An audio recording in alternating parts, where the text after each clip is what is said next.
Welcome to Margin Business Digital Entrepreneur Podcast. In today's episode, we got Klaus Rosenberg-Gotthard. Klaus is a serial entrepreneur, an investor, and a coach. And he will tell us more today about his entrepreneurial journey.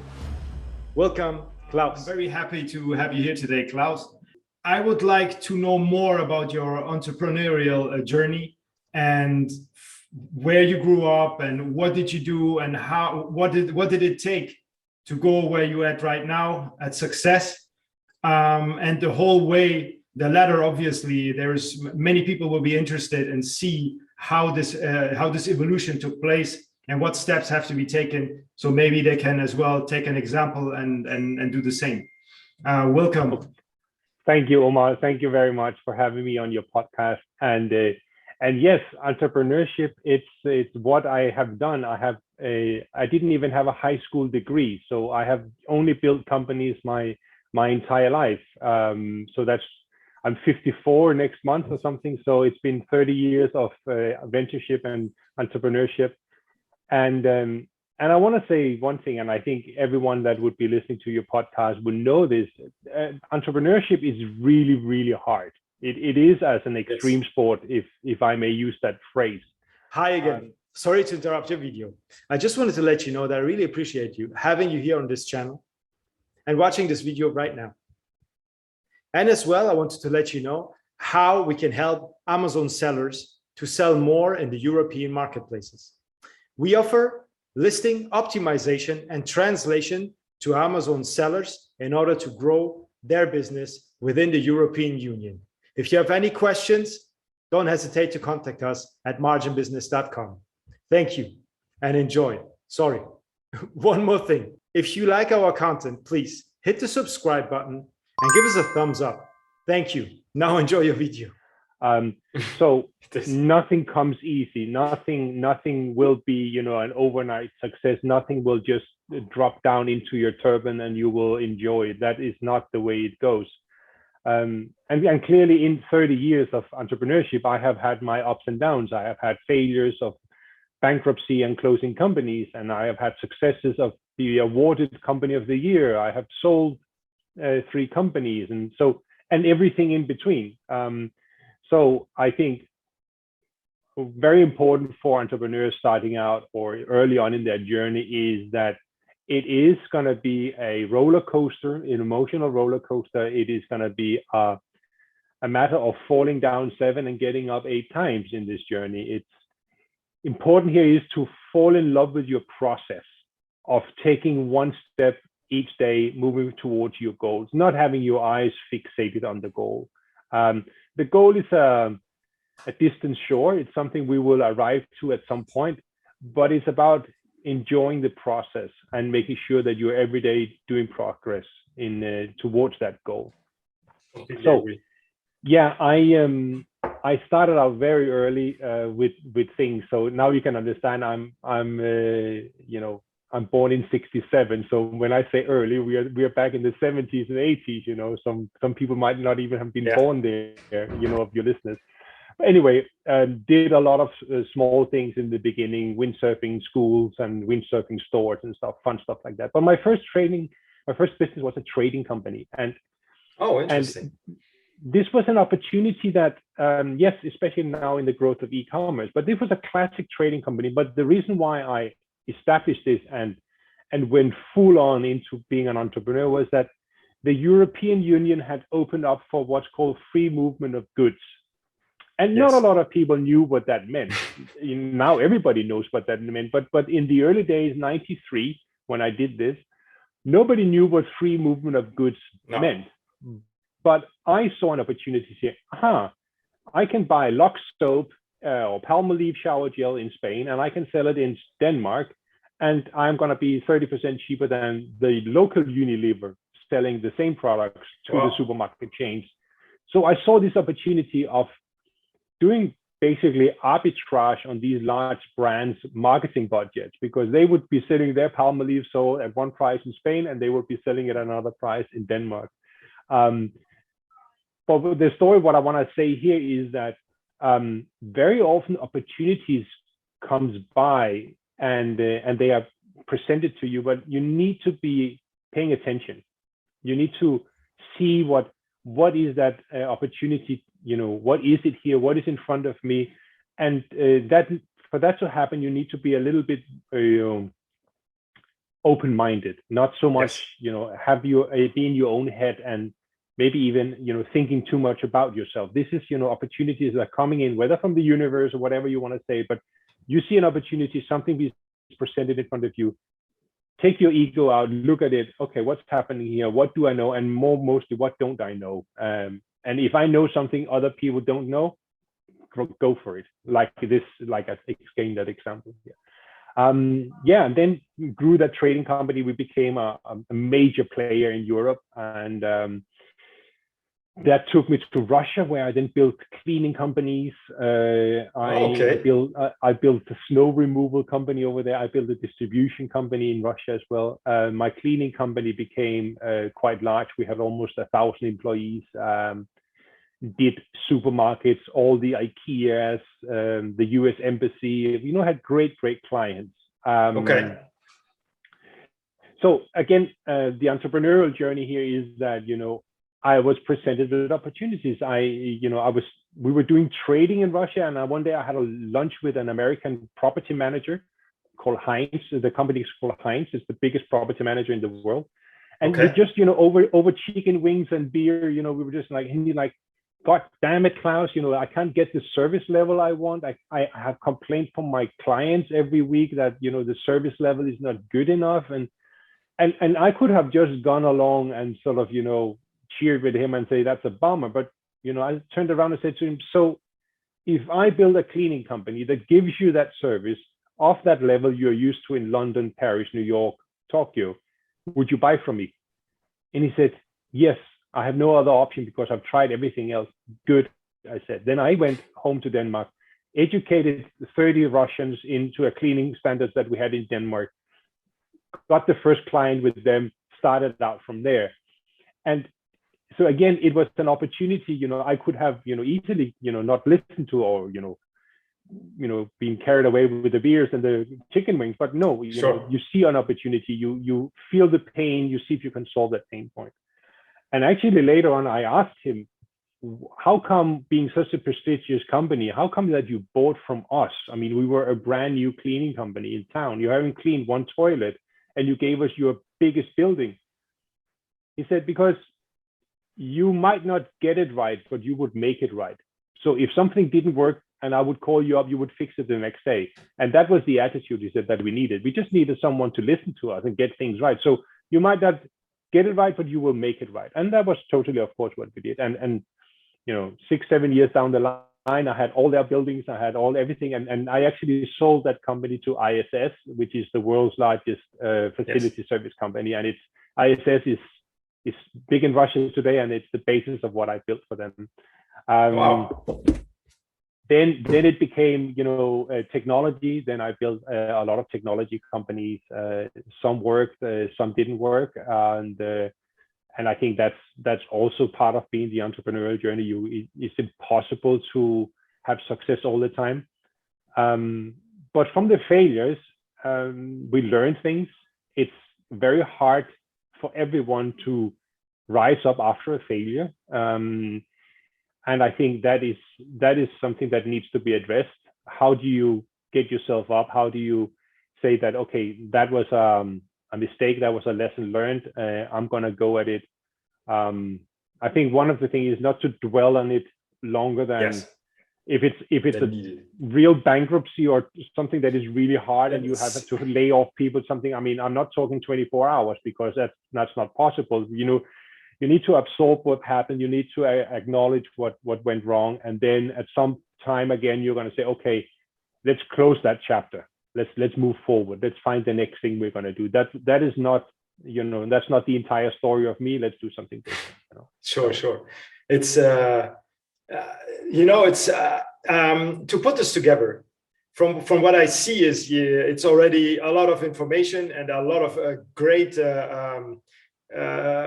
updates and infos about the point. What I wanted to make here is when I hear you speaking about Russia, for example, you selling what is the snow removal services to Russians, correct? Correct.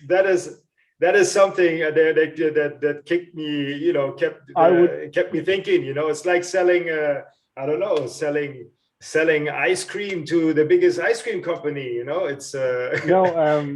I will tell you how that came along, because so when you build an IKEA, you build a parking lot that is supposed to take 10,000 cars at any given time. Okay, so it's quite a big surface, as you can understand. So we had the cleaning contract for the inside, but in Moscow you would have nights when you would have 40 centimeters of snow or 50 centimeters of snow falling during one night. Sure.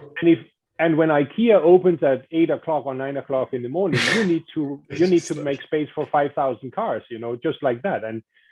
And I can tell you that a parking lot for 10,000, or I can't remember, 8 or 10,000 cars with that much snow, is 100 truckloads of snow you need to remove, between 2 o'clock at night and 8 o'clock in the morning if you want people to park there.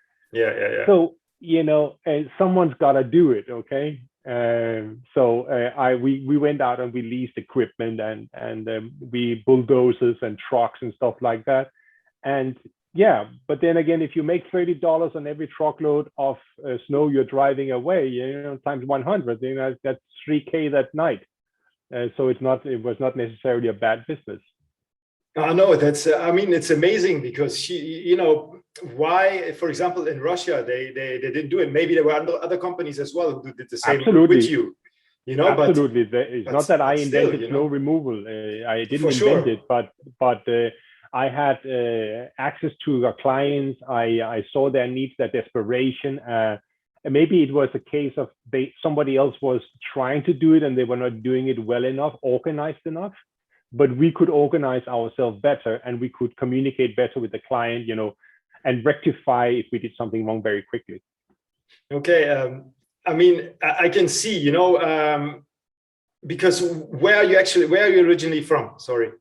I'm Danish. I'm born in Denmark, and okay. I went to boarding school in Denmark, and then actually quite early on, my parents, we bought a house in southern Spain. So very early on in my life, I was coming a lot outside Denmark. But I haven't lived in Denmark now for 22 years. So I moved out of Denmark in 1999. So okay, but still, there is still the Danish. It's like Northern Germany. It's very similar. It's a very strict way of working. I think it's the same for you. It's the same for me. When punctuality is still in me, I cannot deal with it. When there is, when somebody comes half an hour late or 15 minutes late, it's like, but I need to adapt as well, but still, it's like in me that I'm upset about that, but I need to contain as well, But what I want to say with that is that you brought this structure and this discipline, you brought it to Russia, where people as well are very disciplined, but they have a different way of working. And you brought this in, and this is my only reasoning how you could do a business in a country which is used to such heavy loads of snow, and others couldn't do the job better than you. So you understand this. So you must have brought something that they like. Absolutely. Absolutely. And that was, custom, listening to your customer. Okay. Exactly. And that was a customer service. Exactly. Listening to your customer. But about talking about, you mentioned punctuality, Omar, here. I think people should recognize, and also your listeners, your founders and entrepreneurs who, let's say, are growing and need to hire people. I really, really want to put through that when you take people into your team, you have to look at values first. Who is this person? What is this person in terms of values? Because nowadays, most things can be learned. So if you are a guy that is punctual and like to be on time, and you like to hit the room with energy and pumped, then you meet someone, he has all the credentials. He's the best Amazon Analytics PPC guy you can find on the planet, but he comes 10 minutes late and he's dragging himself into the room. The light almost goes out when he enters, but man, he's clever and he's good at this PPC. Please, you have to know that you are taking this person on board into your baby, into your business, dealing with him and being married to that person sort of, work-wise. And those values that you two had are so different, it's not going to work. It is honestly, look at the values first. Find someone, if you are the one that on time and the light goes on when you go in and you are energized and find somebody that has that same set of values, okay? Someone that understands that being, delivering on time, we are in a hurry, but we don't rush things, okay? We are, we need to get things done quickly, but we don't go shortcuts and halfways and stuff like that. Look for the values. Sure. No, I understand completely, because as well, for the next startup, what you had, the startup, which went to a big company, the cleaning services. I mentioned this because I have friends, they have a cleaning services company, and they're growing very, very quickly, and they're pretty big right now.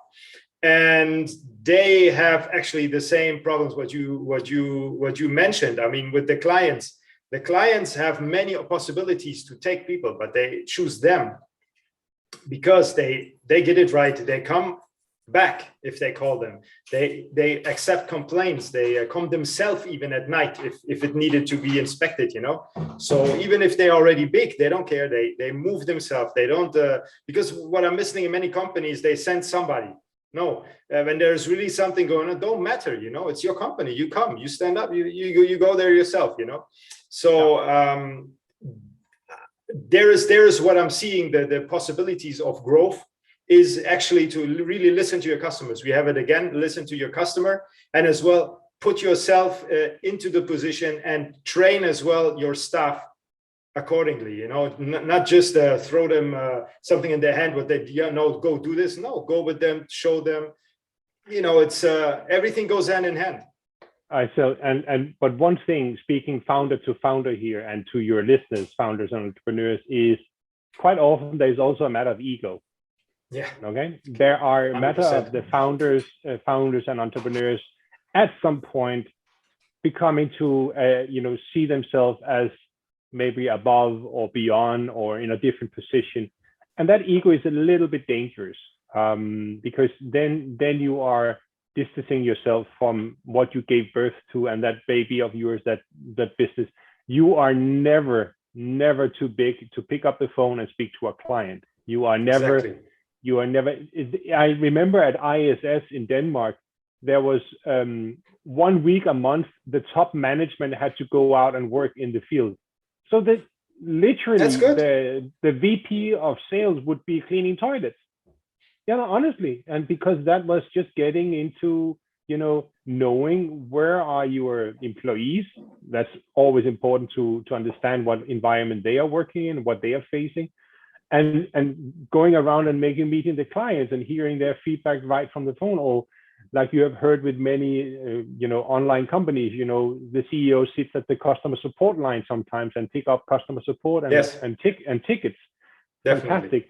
Never become too big for doing the smallest tasks.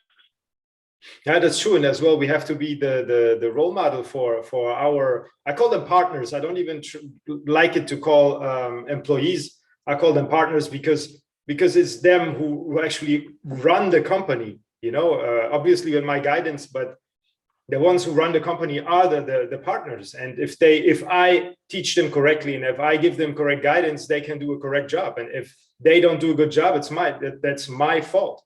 So I think it really comes down to, as you say, to put hands on, to always stay updated, and to really be there for your partners, your employees. It's one of the most important things. Be humble. Exactly, be humble. Be humble. That's the word I was searching for. When you afterwards, after Russia, after the startups, the tech startups, for example, what was the next step afterwards? So I did one tech startup. We launched a product for micro businesses, hairdressers and nail bars, and sort of, appointment-led businesses. We made a product for them to be able to operate from Facebook. So being able sorry, to take a point. What year was that? Sorry.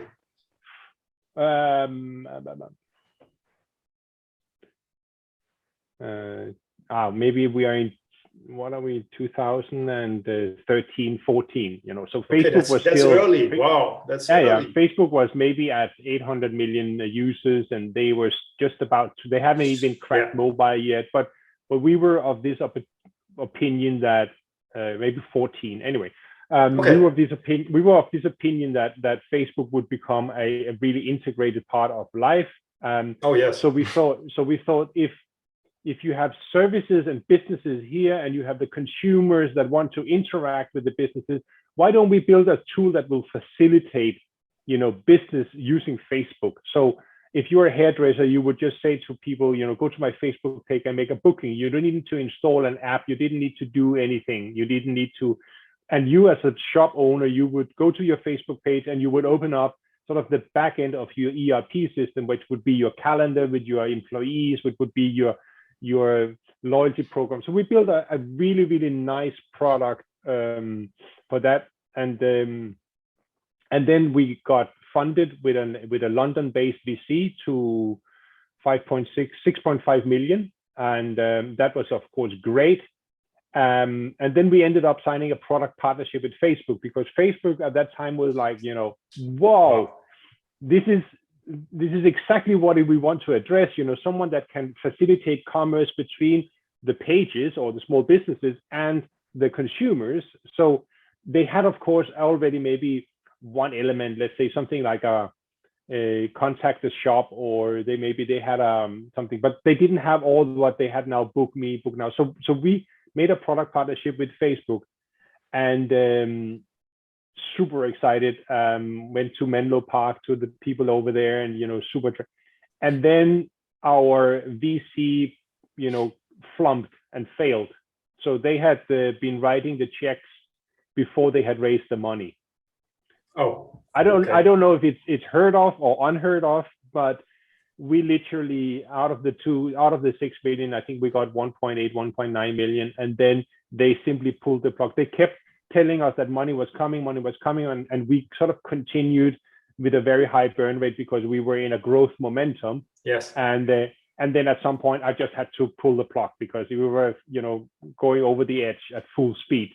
So I had to pull the plug on that company. So that's actually I wouldn't say a failure, but it's a, you know, a very, very good lesson learned for me. You know, we signed up with someone that was not serious enough, that didn't, we didn't do our due diligence well enough, but also, you know, who signs checks when you don't have money in the bank anyway? So that was not exactly the success that I had hoped for. It was a great product, and as I said, just the whole interaction with Facebook and knowing that you have built something that they would value, that was great. Unfortunately, it didn't come to a great exit, but that's it.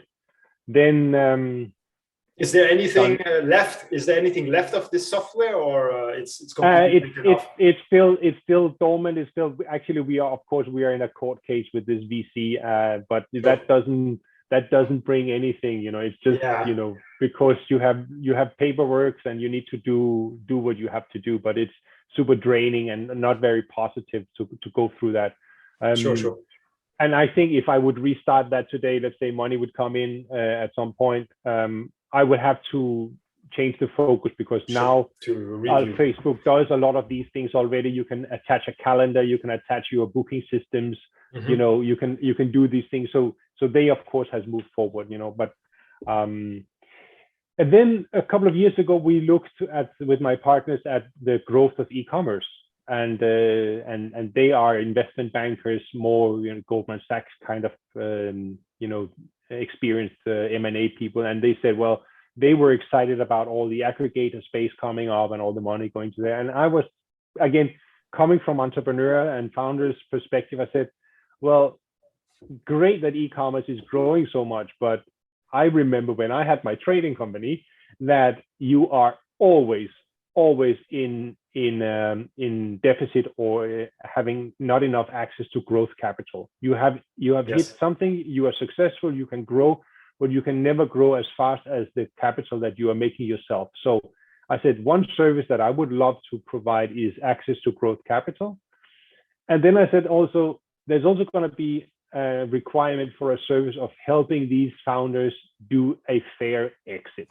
Okay, it's great that the aggregators are throwing money around and they're showing this, but when it comes down to selling your business, it's a completely different game. It's a different terminology of M&A and due diligence and all the papers you need to prepare. First of all, finding a buyer that is willing to see the value in what you created and give you a fair price for it.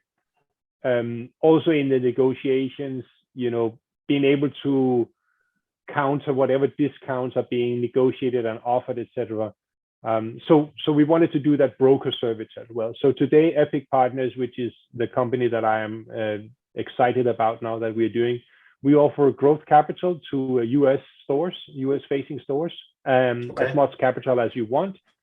And it's supply chain capital. So it pays for everything from prepayments, balance payments, logistics, warehouse, marketing, all the way till you start receiving your sales on your account.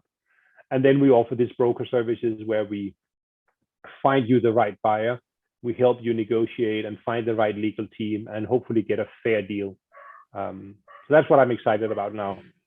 Okay, that sounds really good. I mean, it's that's what I was asking, how you got into the Amazon space, and obviously your story and your background makes it quite possible, to leap over to directly to this sector.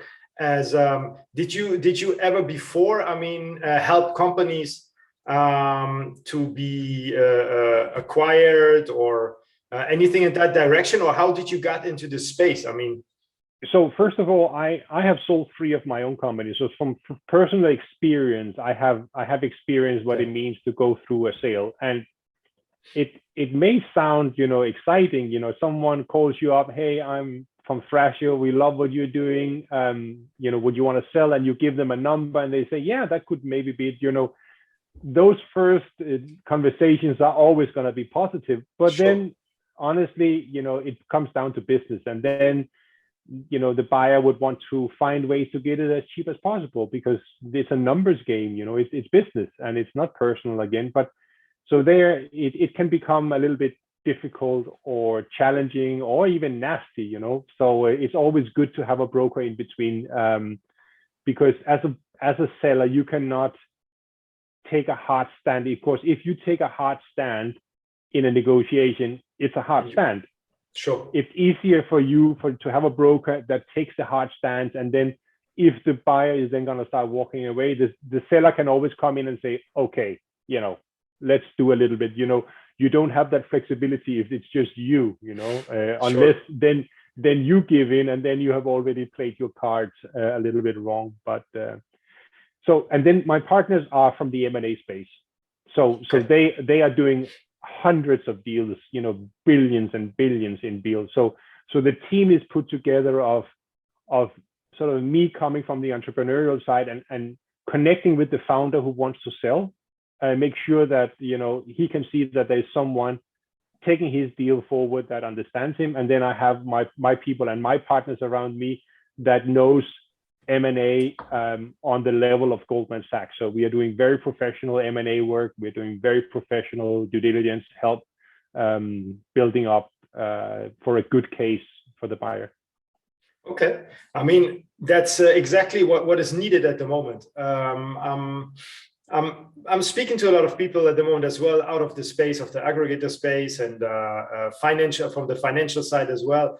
And what I can say, or what I have said prior to this already, that actually sometimes I have the impression most of the Amazon companies, if they're big or small, the professionalism sometimes is missing. Sometimes, not always. There is very, very professional companies out there, and they know what they're doing, and they don't need any help or any advice. They have everything what they need, and they know how to hire people, everything perfect. But there is the other side. I don't know percentage-wise, but it's quite a big part, There are maybe they do 10 million, maybe they do 20 million a year, but they haven't evaluated with their project. So they have been sit back and, don't really know what's going on. And now it's as well a lot of Chinese companies as well saying when they hear they need to go in and invest, that is their whole brain stop.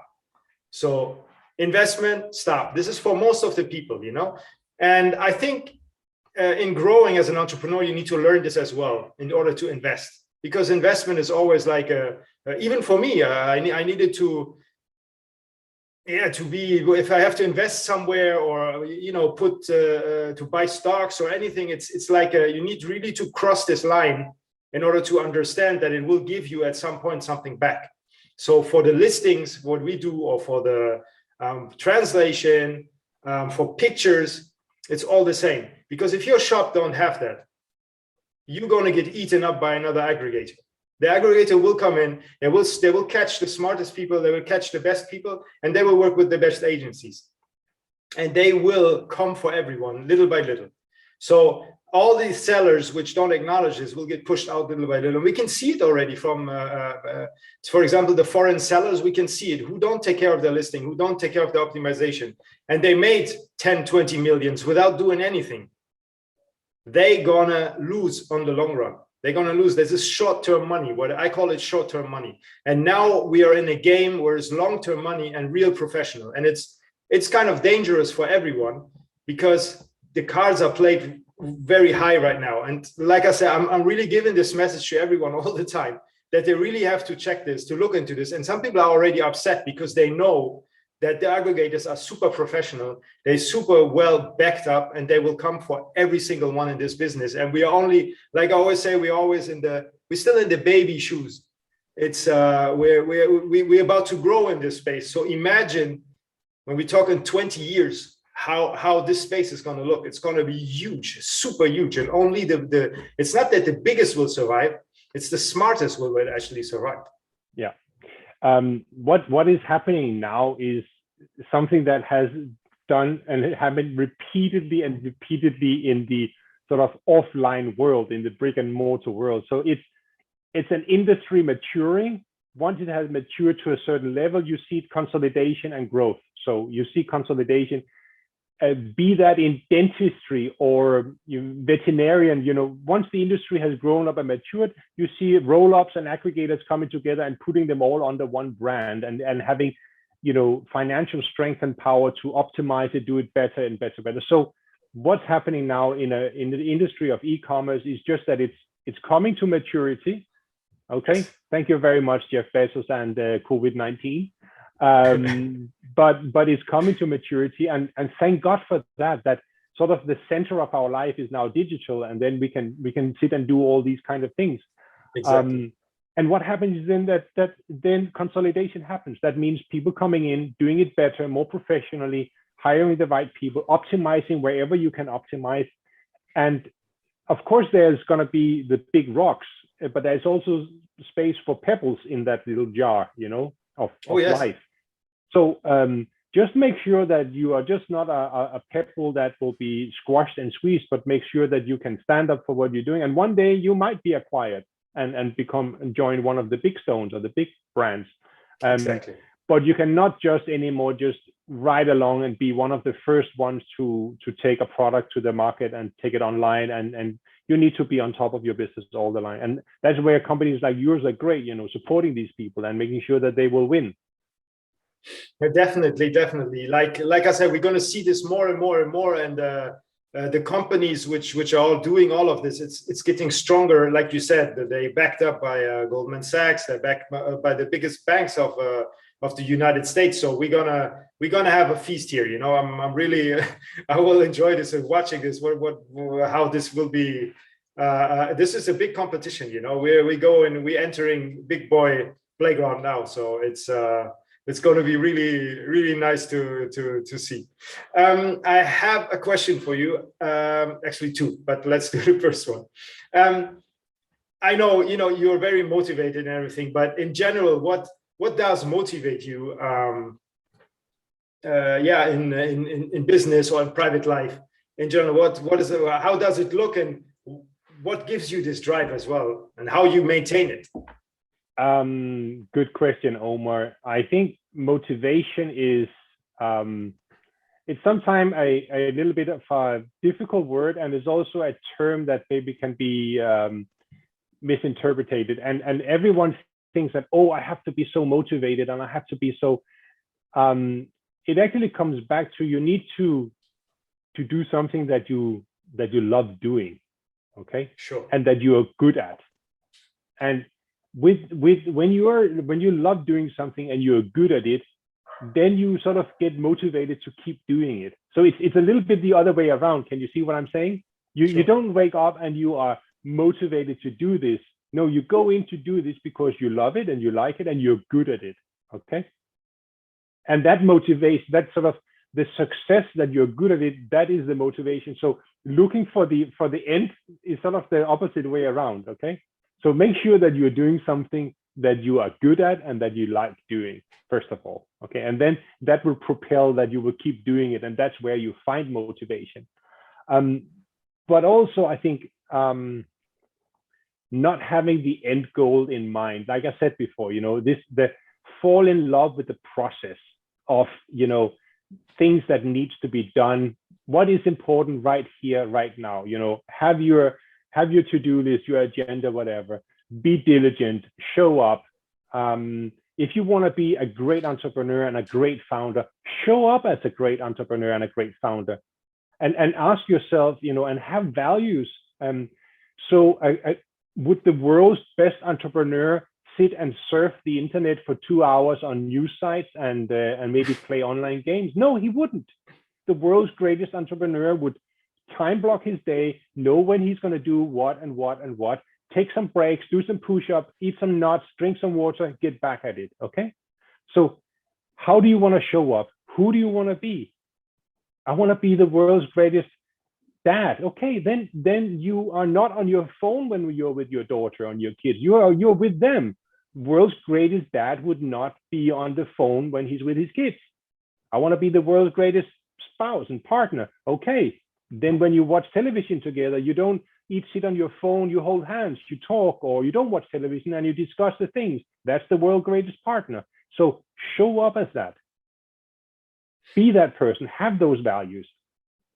So where I find my own motivation is I have very strong AM morning rituals, sort of priming myself for a successful day, because even before the day actually sort of officially starts at 8 o'clock, I've already backed 3 or 4 wins. Okay, I wake up early, maybe I meditate 10 minutes, then I take my dog for a walk or for a run. I'm grateful for being in nature. I'm grateful for having my buddy there running with me. I come home, I have my my porridge and my breakfast and stuff. That's already 3 great wins. Being in nature, getting up early, getting in some exercise and eating healthy. I mean, I'm almost set up to have a great day every single day because I set myself up for it. Okay. Yeah. And then when the day starts at 8 o'clock, 9 o'clock, then you sort of start to losing, control over your time, but then have also the same strictness to your rituals at your PM when you're closing down, when you're finishing. Yes. Have a time when you shut down complete.